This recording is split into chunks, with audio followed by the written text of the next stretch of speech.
Your topic, chapter 4, special methods of plant reproduction.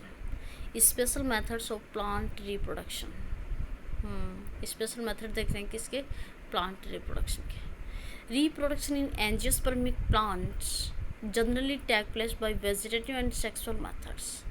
Angiosperm plant में सामान्यतया vegetative और sexual reproduction पाया जाता है, but in many plants there are some such methods of sexual reproduction in which new plants are developed without fertilization. Such methods are known as a special method of a reproduction.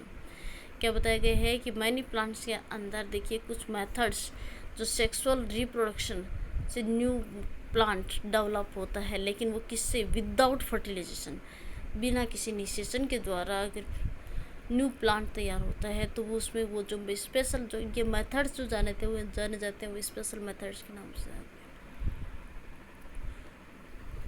तो special methods of a reproduction, some authors call these as asexual reproduction. देखते हैं. Following are the special methods of reproduction in plants. कौन कौन से? Apomixis, agamospermy, micro propagation, vegetative propagation. First है apomixis, असंजननता. According to Hans Winkler, scientist कौन है? Hans Winkler के according, replacement of general sexual reproduction by any such method in which meiosis and fertilization do not occur is termed apomixis. कि इसमें क्या नहीं होगा कि सेक्सुअल रिप्रोडक्शन के दौरान इसमें इस मेथड में ना तो मियोसिस होगा ना निषेचन होगा, मतलब ना फर्टिलाइजेशन होगा ना मियोसिस होगा, अर्धसूत्री विभाजन भी नहीं होगा और निषेचन भी नहीं होगा. तो वो जो टर्म होगी वो होगी एपोमिक्सिस. सेक्सुअल रिप्रोडक्शन मतलब इसमें जो रिप्रोडक्शन है वो देखिए ना तो इसमें मेसिस होगा ना फर्टिलाइजेशन होगा, उससे ही न्यू प्लांट तैयार होगा. वो टर्म है एपोमिक्सिस. एम्ब्रियोजेन देखो, embryologists have included vegetative propagation and agamospermy in apomixis. हाँ, तो इंक्लूड किसको क्या है? Vegetative propagation or agomospermy in apomixis. According to the above definition, apomixis of two type. तो टू टाइप से फिर दे सकते हैं definition. Sporophytic apomixis, gametophytic apomixis. Sporophytic, और this is also known as adventive embryogeny. In this type of apomixis, embryo may develop from any diploid cell of nucleus or integments. During this process, meiosis and fertilization are not involved. इस process के दौरान भी meiosis और fertilisation process है वो involve नहीं होगी, लेकिन इसमें जो एम्ब्रियो का जो डेवलप होगा वो देखिए डिप्लॉयड सेल होगी, मतलब न्यूक्लियस ऑफ इंटैगमेंट जो लेयर है वो डिप्लॉयड सेल होगी. कैसा बनेगा वो? Diploid cell. Gametophytic apomixis. In this type of apomixis embryo is developed from any haploid cell of embryo sac. ये अब देखिए डिप्लॉयड सेल थी उसके अंदर तो स्पोरोफाइटिक एपोमिक्सिस के, लेकिन गैमेटोफाइटिक एपोमिक्सिस में देखिए सेल वो apomixis embryo is developed from any haploid cell of embryo sac. तो ये हैप्लॉइड बनेगी. This is of two type. When embryo is developed from unfertilized egg cell, then the process is known as parthenogenesis. कि जब embryo का विकास होगा वो देखिए किससे? अनफर्टिलाइज्ड एग सेल्स से. अनफर्टिलाइज्ड एग सेल्स से. Then this process is known as parthenogenesis. And when embryo is formed from any haploid cell of embryo sac like centriost or antipodal cell, then this process is called apogamy. तो देखिए अपन को इसमें भी देखिए unfertilised egg cell develop होगा embryo और इस प्रोसेस को पार्थेनोजेनेसिस बोलते हैं। और वो भी सेल दे दिया, अपन को पता है एम्ब्रियो किस फॉर्म में मिलेगा, हैप्लॉइड सेल का मिलेगा। जैसे सिंद्राजिड एंटीपोडल सेल है। और इस प्रोसेस को अपन के एपोगेमी के नाम से जानेंगे। Apomixis in flowering plant has been divided into main types of Professor Panchanan Maheshwari, non-recurrent apomixis and recurrent apomixis. These have further been divided into many types. We shall briefly study the following 4 types. कि apomixis है वो scientist कौन है बताने वाले कि 2 type में divide किया गया है। वो प्रोफेसर है Panchanan Maheshwari. Non recruitment apomixis, recruitment apomixis.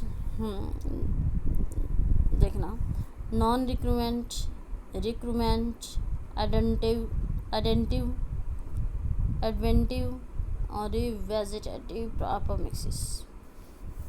Adventive embryony, vegetative apomixis, non recurrent apomixis. In this type of apomixis, one haploid embryo sac is formed from a megaspore mother cell by meiosis.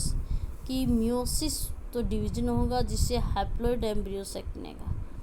If an embryo develops from his haploid egg without fertilization तो नहीं होगा लेकिन वो haploid egg cell बनेगी। Without fertilization से क्या है, haploid cell बनेगी। This type of apomixis is called haploid parthenogenesis. तो इस टाइप को अपन एपोमिक्सिस को क्या बोलेंगे, haploid parthenogenesis. This process in plants was first studied by Jorgensen in 1928. On other hand, if embryo is developed from any other cell of female gametophyte except the egg cell, then it is called haploid apogamy. This condition is found in Datura and maize. तो देखिए non recruitment apomixis किसको बोलेंगे। देखिए इस type के apomixis में क्या होता है कि विदाउट फर्टिलाइजेशन होगा।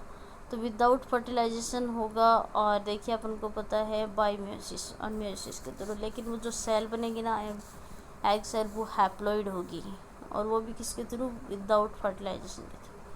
हाँ तो देखिए इसको अपन हैप्लॉइड मिलने की वजह से अपन हैप्लॉइड पार्थेनोजेनेसिस भी बोल सकते हैं।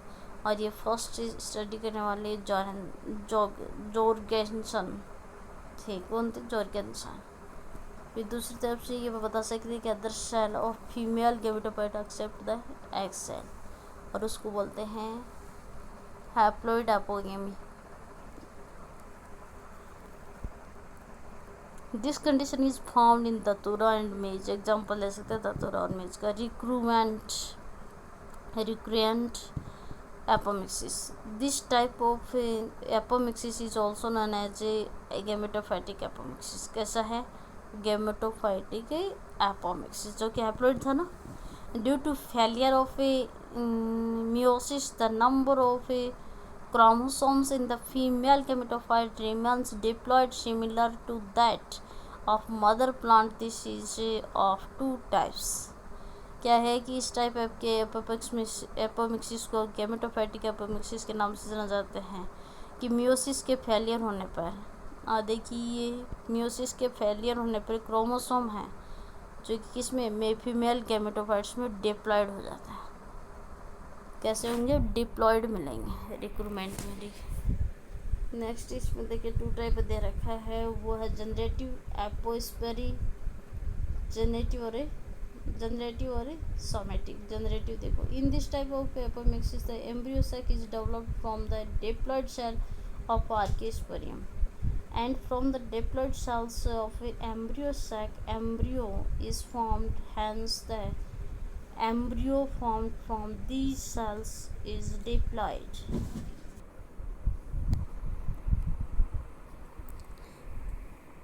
Generative apospory. In this type of apomixis, the embryo sac is developed from the diploid cells of Archaeosporium, and from the diploid cells of a embryo sac a embryo is formed. Hence the embryo formed from these cells is diploid. देखना इस type के apomixis में embryo sac का जो development कहाँ से होगा कि डिप्लॉयड सेल्स से, मतलब आर्किस्पोरियम के डिप्लॉयड सेल्स से। और ये डिप्लॉयड सेल्स अपन को पता है कि एम्ब्रियो सेक के अंदर एम्ब्रियो सेक के एम्ब्रियो की फॉर्म्ड करती हैं जो कि डिप्लॉयड होते हैं। Hence the embryo formed from these cells is diploid, और वो एम्ब्रियो जो बनेगा वो भी डिप्लॉयड सेल्स से ही बनेगा। Somatic apospory in the type of apomixis, diploid embryo sac develops from diploid cells of nucleus of or integments, and from the diploid cells of the embryo sac diploid embryo is developed। कि इस type के apomixis में diploid embryo sac develop होगा किससे, diploid cells से।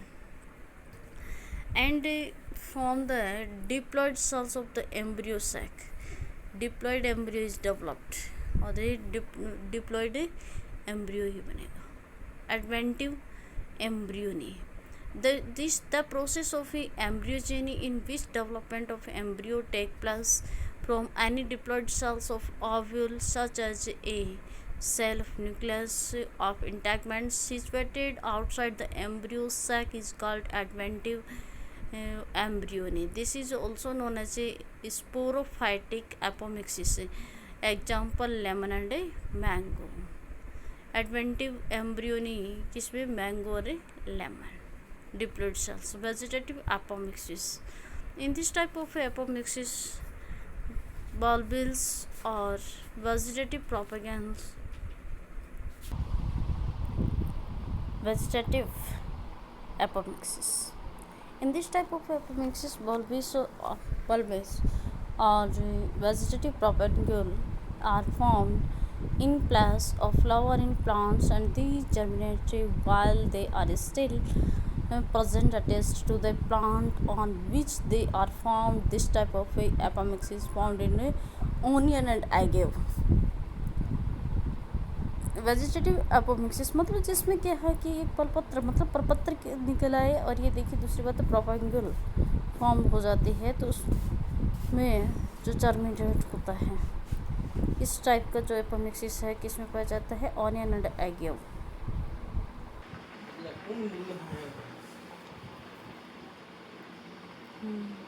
Importance of apomixis. Meiosis does not occur in the process of apomixis, so that separation and recombination of chromosomes do not happen. Therefore, the plants formed by this process possess all its characters exactly similar to the characters of the mother plant. Due to this reason, apomixis may be used to prepare clone. देखिए ये meiosis process नहीं होती है किसमें, apomixis में, so that separation and recombination of A chromosome do not happen. क्या नहीं घटित होता है कि क्रोमोसोम के रिकॉम्बिनेंट और सेपरेशन, इसीलिए नहीं घटित होता है। Therefore the plants formed by this process all its character exactly similar to the character of the mother plant. Mother plant में जो पैतृक जो प्लांट है, जो मदर प्लांट से एग्जैक्ट मिलते हैं, सिमिलरिटी रखता है। Due to this reason apomixis में be use to prepare clone, क्योंकि वो इसका यूज़ किसका किया गया है, क्लोन प्रिपेयर करने के लिए यूज़ किया गया है। नेक्स्ट है in the process of apomixis seeds are formed by asexual reproduction, so the clonal offspring similar to the mother plant may be prepared. कि इस प्रोसेस में मतलब एपोमिक्सिस के प्रोसेस में सीड बनता है किसके द्वारा, एसेक्सुअल रिप्रोडक्शन से, इसीलिए जो क्लोनल ऑफस्प्रिंग है वो सिमिलरिटीज रखता है अपने मदर प्लांट से।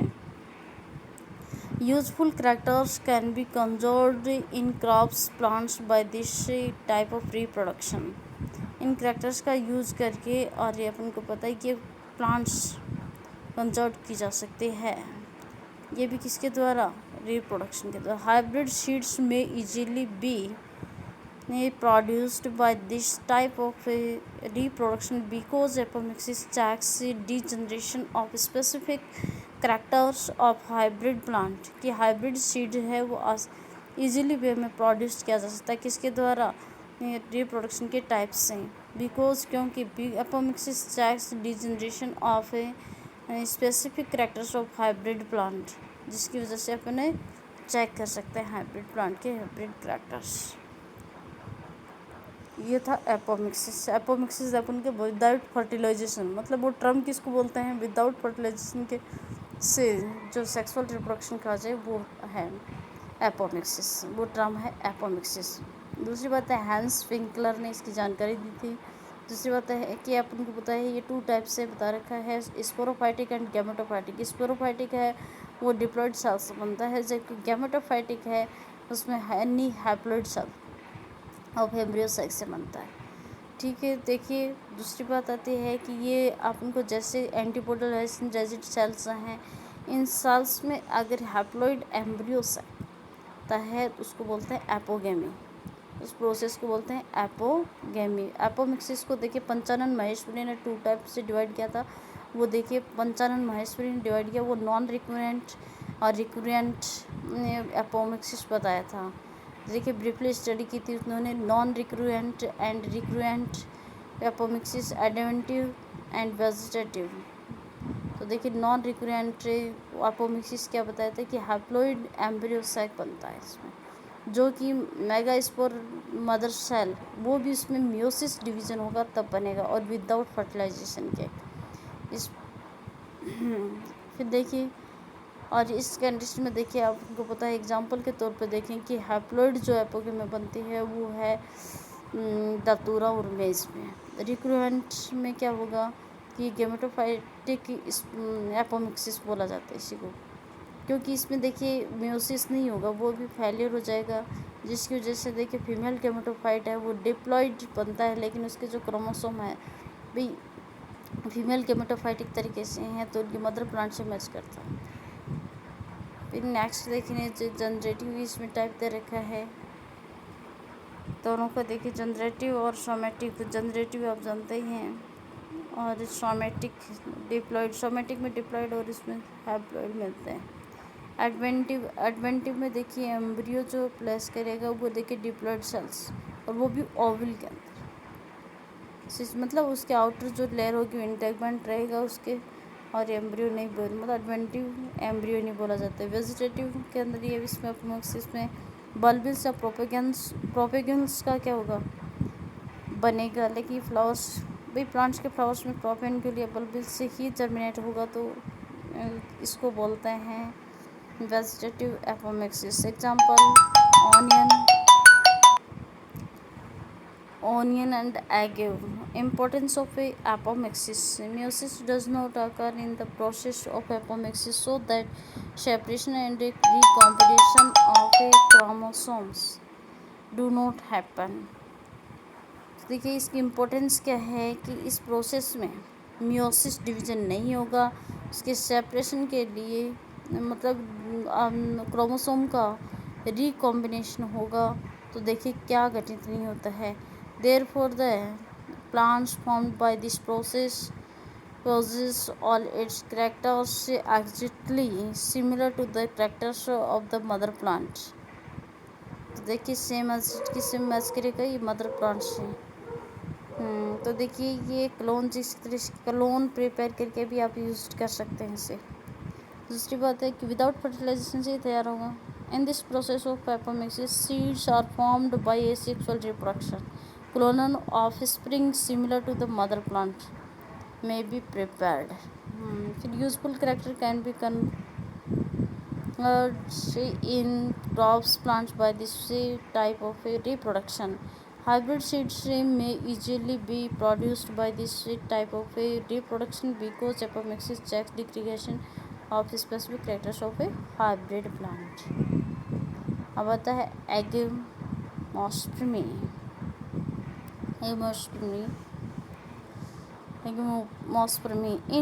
agemospermy, the reproductive unit or propagule is seed, like in other plants, but the seed is not a product of a normal sexual reproduction. When seed is formed from any diploid cell of ovule or abnormal diploid embryo sac without fertilization is called agiospermy. इसे एगोमोस्पर्मी reproductive unit में देखिए अपन को पता है ये seed या प्रोपेंगल से बनता है। लाइक एस देखिए अदर प्लांट्स एगोमोस्पर्मी एगोमोस्पर्मी ये एगोमोस्पर्मी the reproductive unit of propagule is seed like in other plants, but this seed is not a product of normal sexual reproduction. When seed is formed from any diploid cell of ovule or abnormal diploid embryo sac without fertilization, it is called agemospermy. एगोमोस्पर्मी किसको बोलेंगे? एगोमोस्पर्मी किसको बोलेंगे? देखिए reproductive unit है, देखिए आपको पता ही ये प्रोपेंगल से सीड है। तो लाइक एज से देखिए अदर प्लांट्स के सीड के प्रोडक्ट में ये नॉर्मल सेक्सुअल रिप्रोडक्शन नहीं होता है। जब ये सीड बनता है तो देखिए एनी डिप्लॉयड सेल ओव्यूल और abnormal diploid embryo sac without fertilization. Diploid cell तो होती है लेकिन देखिए विदाउट फर्टिलाइजेशन के दौरान बनती है, उसको बोलते हैं एगोमोस्पर्मी। Such a seed is diploid, but it says all the genes are like that of mother plant. Agomospermy may happen by various ways. हो सकते हैं, देखिए विभिन्न प्रकार से घटित हो सकते हैं। कैसे? It is one man type is a advantage embryo which has been described previously in this chapter. Micropropagation. Such a seed is diploid, but it's all the genes are like that of mother plant. Agomospermy may happen by various ways. It is one main type of a advantage embryo which has been described previously in this chapter. एगोमोस्पर्मी देखिए reproductive जो unit है इसकी कौन से एगोमोस्पर्मी की देखिए जो प्रोपेंगल से क्या है, एक सीड है, उससे ही सीड बनता है। देखिए ये नॉर्मल सेक्सुअल रिप्रोडक्शन नहीं है। जब ये सीड बनता है और वो भी डिप्लॉयड सेल के ओवल से, और ये ओवल भी देखिए या तो अपने डिप्लॉयड एम्ब्रियो सेक बोलते हैं, तो ये विदाउट फर्टिलाइजेशन के से बनता है, वो होता है एगोमोस्पर्मी। और सेम एज लाइक किसके? मदर प्लांट की जो जीन है वो मदर प्लांट के जैसे। Micro propagation is most useful method of large scale propagation of wild plants, medicinal plants and commercially important plants. Detail of this method are provided in unit 4th of this book. Micro propagation is most useful method of large scale propagation of wild plants, medicinal plants and commercially important plants. Detail of this method are provided in unit 4th of this book. In this modern technique of plant breeding, protoplasm cell tissues organs of plants are cultures on suitable cultures medium under aseptic and controlled conditions. By in vitro culture of the plant cells or tissue callus or shoots are formed by differentiation of callus and root. Formation in the shoot plantlets are developed. The plantlets developed by in vitro culture technique can be established in natural habitats after hardening and acclimatization. This method of plant breeding is called a micropropagation because by this method a large number of plants can be developed in a short time and limited space. There is no effect of external atmosphere in this technique. By this method, disease-free and economically important plants such as orchids, गुलदाउस गुलदाउदी होती है, गुलदाउदी समझेगी, चेरियो, चैरिस, सेरेंथम etcetera. देख गुलदावदी उसी को बोलते हैं, गुलदाउदी जिसको बोला जाता है उसी को ग्रेंथेशन होता है etcetera are successfully produced on large scale. Micro propagation देखिए अपन को पता है ये आप हाइब्रिड जो लेना चाहते हैं उसके लिए है। दूसरी बात है इकोनॉमिकली इम्पोर्टेंस के लिए भी प्लांट आप मेथड यूज़ कर सकते हैं क्योंकि न्यू टेक्निक पे बेसिस पे है ये। तो मॉडर्न टेक्निक है तो देखिए जो कि अपन को इसके प्रजन जो करवाया जा सकता है उसमें देखिए प्रोटोप्लास्ट है, सेल है, टिश्यू है, ऑर्गन है, ये सूटेबल हैं क्योंकि ये सारी कंडीशन कंट्रोल्ड की जा सकते हैं। तो देखिए इस कल्चर के अंदर जो टिश्यू कैलस है उससे देखिए सूट बढ़ता है, मतलब अपर पार्ट रूट के अलावा का ऊपर पार्ट है। दूसरी बात है ये विभेदित रहता है कैलस से एंड रूट में। किस में विभेदित हो जाते हैं? कैलस और रूट में फॉर्मेशन होते हैं। देखिए सूट प्लांटलेट्स मतलब परपत्र आर डेवलप्ड। जिस तरीके से प्रोपेन्ग्यूल निकलता है ना वैसे ही प्लांटलेट्स होते हैं, न्यू प्लांट तैयार हो जाता है उससे ही डेवलप्ड हो जाते हैं। तो कल्चर टेक्निक के अंदर के एस्टेब्लिश से इन नेचुरल हैबिटेट, उस नेचुरल हैबिटेट में आ जाते हैं। एक्यूमुलेशन मतलब ये आपकी एक्लिमाइजेशन है तो उस कंडीशन में एक आर्टिफिशियल मेथड है जो ब्रीडिंग का माइक्रो प्रोपेगेशन देखो कहलाता है क्योंकि इस मेथड में लार्ज नंबर ऑफ प्लांट्स, बहुत ही लंबी संख्या में देखिए आपको प्लांट्स हैं बड़ी संख्या में। दूसरी बात है कि ये शॉर्ट टाइम में लिमिटेड स्पेस में ही क्या है तैयार किए जा सकते हैं। तो इसका कोई देखिए external atmosphere in this technique कोई इफेक्ट नहीं लगता इसका। दूसरी बात है कि ये मेथड है वो डिजीज़ फ्री हैं और इकोनॉमिकली दृष्टि से भी अच्छा है। ऑर्किड प्लांट है, गुलदाउदी है, ये एग्जाम्पल्स इसके ले सकते हैं। ठीक है। अब आता है poly embryony. Generally poly embryony